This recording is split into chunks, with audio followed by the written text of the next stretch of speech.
Hi everyone, welcome back to my channel. तो चलिए हम poison of love PL story का नेक्स्ट पार्ट शुरू करते हैं। तो ये स्टोरी जो है ना वो दो जनरल्स की है, जनरल गोमैंग और जनरल मोशी। गोमैंग मोशी की लाइफ का जो था ना सबसे बड़ा दाग था। किले के बाहर जो बैरक्स थी वहाँ किसी के गीत गाने की आवाज़ सुनाई दे रही थी। डिप्टी जनरल के कैंप के बाहर जो गार्ड निगरानी करने के लिए खड़ा हुआ था वो काफ़ी डरा हुआ सा लग रहा था और अपने इर्द गिर्द बार बार देखते जा रहा था। तभी उसे कुछ दूरी पर एक ब्लैक शैडो दिखी और तुरंत ही उसके फेस के एक्सप्रेशंस चेंज हो गए। घबराहट में उसे टेंट को ओपन किया और कहा, ये अच्छा नहीं है। यू चेंशिंग जनरल की सीट पर बैठा हुआ था। वो जम्हाई लेते हुए बोला, क्या हुआ? क्या अच्छा नहीं है? वो गार्ड बोला, माय गुडनेस, क्या आपने टाइम देखा है? डेप्यूटी जनरल, मुझे लगता है कि बेहतर होगा कि आप जल्दी से यहाँ उठ जाइए और चले जाइए। ये प्ले देखना बंद करिए और किले की रखवाली करिए। उसकी बात सुनकर, यानी कि गार्ड की बात सुनकर यू चैनशिंग बोला, अरे इतनी जल्दी भी क्या है? मैं शो खत्म होने के बाद भी चला जा सकता हूँ। कोई बहुत लेट तो हो नहीं गया है। गार्ड को वहाँ से डिसमिस करने के बाद यू चैनशिंग ओपेरा सिंगर से बोला, अरे आप सब क्यों रुक गए? इस सब पर ध्यान मत दीजिए और गाना कंटिन्यू रखिए। अब फिर एक बार वो सब गाना गाने लगे। तभी गार्ड फिर से बोला, ओह प्लीज़ डेप्यूटी जनरल, प्लीज़ इन्हें गाना बंद करने के लिए कहिए। ये सब क्या हो रहा है? ये सुनते यू चैनशिंग बोला, लाइफ बहुत छोटी है और तकलीफ़ों से भरी हुई है। कम से कम हमें ये प्रेजेंट मोमेंट तो एंजॉय करने दो ना, वरना ये दिन में बोरियत भरे ही बीतेंगे। जैशी की बात सुनकर गार्ड बोला, लेकिन लेकिन अगर शी है जुन ने ये सब देख लिया तो वो बहुत नाराज़ होंगे। यू चैशिंग बोला, शी है जुन? वो तो यहाँ है भी नहीं, तो तुम किस बात के लिए इतना वरिड हो? ऊपर से शी है जुन तो हमेशा उदास ही दिखते हैं, कभी खुश नज़र ही नहीं आते हैं। ना ही तो किसी चीज़ में प्लेजर ढूंढते हैं और ना ही तो खुद को खुश रखने की कोशिश करते हैं। वो ऑलरेडी इतना ओल्ड हो चुके हैं और मुझे किसी भी तरह का वल्गर जोक कहते हुए अगर वो सुनते हैं तो नाराज़ हो जाते हैं। क्या तुम्हें नहीं लगता है कि उन्हें हमेशा प्लीज़ करना मेरे लिए काफ़ी टायरिंग हो चुका है? बॉडीगार्ड बोला, डेप्यूटी जनरल प्लीज़ शांत हो जाइए। उसे देखकर ऐसा लग रहा था जैसे कि वो रोने वाला है। गार्ड बोला, प्लीज़ प्लीज़ आप अपनी आवाज़ थोड़ा नीचे कर लीजिए। क्यों? चेंशी ने कहा, मगर क्यों? क्यों मैं अपनी आवाज़ नीचे करूं? बॉडीगार्ड की नज़र तुरंत टेंट के एंट्रेंस पर गई। वो बोला, क्यों? क्यों?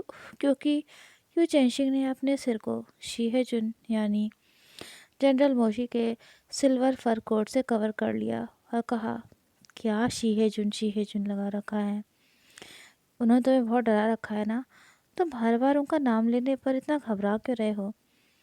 चेंशिंग बोला, आह, लेकिन क्या मैन है शीहेजुन, बहुत ही अलग। वो किसी भी तरह के डिज़ायर्स से न केवल खुद को दूर रखते हैं बल्कि अपने साथ पूरी आर्मी को भी उन्होंने ऐसा बना दिया है। बिल्कुल बोर्डम वाली लाइफ। ज़रा हमारी आर्मी की ओर देखो, एक भी गर्ल नहीं है जिसके साथ हम इंजॉय कर सकें।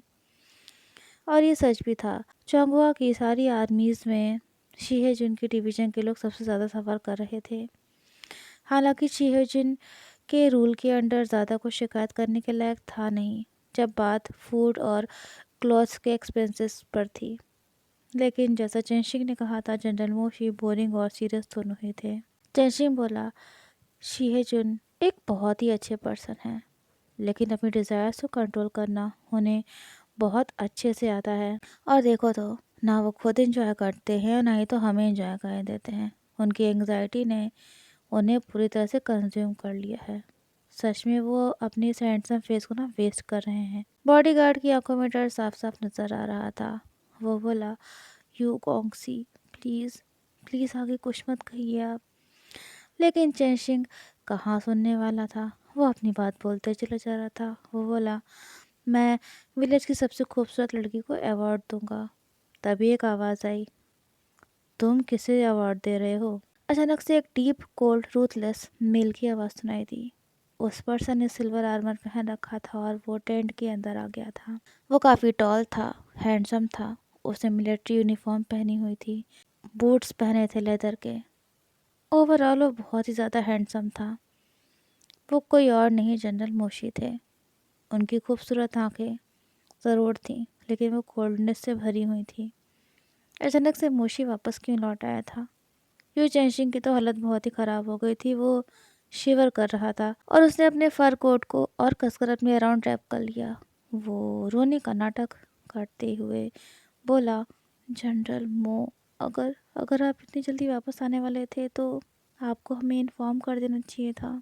तभी वो बोला, आउच, क्योंकि जनरल मोशी ने अपनी स्पिरिचुअल सोर्ड को समन कर लिया था और उसे चेनशिंग के गाल पर रख लिया था। चेनशिंग, जिसका सिर कटते कटते बचा था, वो जल्दी से जनरल की सीट से नीचे आ गया और बोला, शीहेजुन, आप मुझे ऐसे ऐसे कैसे मार सकते थे? मोशी बोला, चेनशिंग, तुम मुझसे सवाल कर रहे हो, लेकिन मैं तुमसे अभी तक कुछ नहीं पूछा है। बताओ मुझे, हमारे बेस कैंप में वीमेन कैसे आई हैं और क्यों हैं? मोशी ने फीमेल ओपेरा सिंगर्स की तरफ देखा, जो डर के मारे बिल्कुल चुपचाप खड़ी हुई थी। वो बोला, चैनशिंग, क्या तुम इन्हें यहाँ लेकर आए हो? चैनशिंग कुछ और ही बोलने वाला था, लेकिन मोशी के फेस के एक्सप्रेशंस देखकर वो अपनी जगह पर बिल्कुल फ्रीज हो गया। वो बोला, जनरल मो, आप प्लीज़ प्लीज़ नाराज़ मत होइए। मैं तो बस सॉन्ग सुन रहा था, लीचुआन नेशन का एक फेमस सॉन्ग। शीहेजुन, क्यों ना आप भी हमें ज्वाइन कर लें और इन्जॉय करें? मोशी के फेस के एक्सप्रेशंस पूरी तरह से बदल गए थे। उसका चेहरा गुस्से से भर गया था। वो बोला, बाहर निकालो ये सबको यहाँ से। किस्मत से उसने, यानी कि मोशी ने, उन सबकी जान बख्श दी थी। यू चैनशिंग ने अपने घुटने पकड़ लिए। वो बहुत ज़्यादा डर गया था। वो बुरी तरह से रोते हुए कहा, जनरल मो, आप आप बहुत कोल्ड हार्टेड हो, कोल्ड ब्लडेड हो। मैं अपने फादर साहब की शिकायत करूँगा कि आपने मुझे ऐसे ट्रीट किया है। तभी मोशी बोला, चैनशिंग, तुम भी यहाँ से बाहर जाओ। उसके जाने का इंतज़ार करने के बाद जब फाइनली चैनशिंग उस कैंप से बाहर चला गया, उस टेंट से बाहर चला गया, तो मोशी अब अपने टेंट में बिल्कुल अकेला था। उसने अपने black dragon leather gloves remove किए, अपनी लॉन्ग फिंगर्स से अपने फोरहेड को प्रेस किया और अपनी आइज क्लोज कर ली। कैंडल की लाइट में मोशी का चेहरा पेल नज़र आ रहा था और साथ ही उसकी आइज में भरी हुई रूथलेस कोल्डनेस ने मोशी के अपीयरेंस को और ज़्यादा खतरनाक बना दिया था। कुछ वक्त पहले ही मोशी को चुआंगहुआ की इंपीरियल कैपिटल से एक सीक्रेट लेटर मिला था, जिसे चुआंगहुआ के करंट एम्परर ने लिखा था। मोशी ऑलरेडी उस लेटर को 3 बार पढ़ चुका था। तब जाके उसे कन्फर्म हुआ था कि उसने गलत नहीं पढ़ा है। गू मैंग, यानी कि जनरल गू मैंग, चुआंगहुआ में वापस लौट के आ रहा था। वो लेटर अभी मोशी के रोब्स के नीचे उसके तेज से धड़कते दिल के पास रखा हुआ था। वो लेटर मोशी के बॉडी टेम्परेचर की वजह से वार्म होता जा रहा था।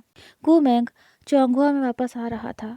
ये न्यूज़ मोशी के दिल में कांटे की तरह ग्रो कर रही थी और पल पल, हर पल उसे दर्द दे रही थी। मोशी का गुस्सा बढ़ता जा रहा था, उसे तकलीफ भी हो रही थी। वो अपनी एंग्जाइटी को कंट्रोल करने की कोशिश कर रहा था, लेकिन आखिर में उसके हार्ट की डीमनिक पावर लगातार बढ़ती ही गई।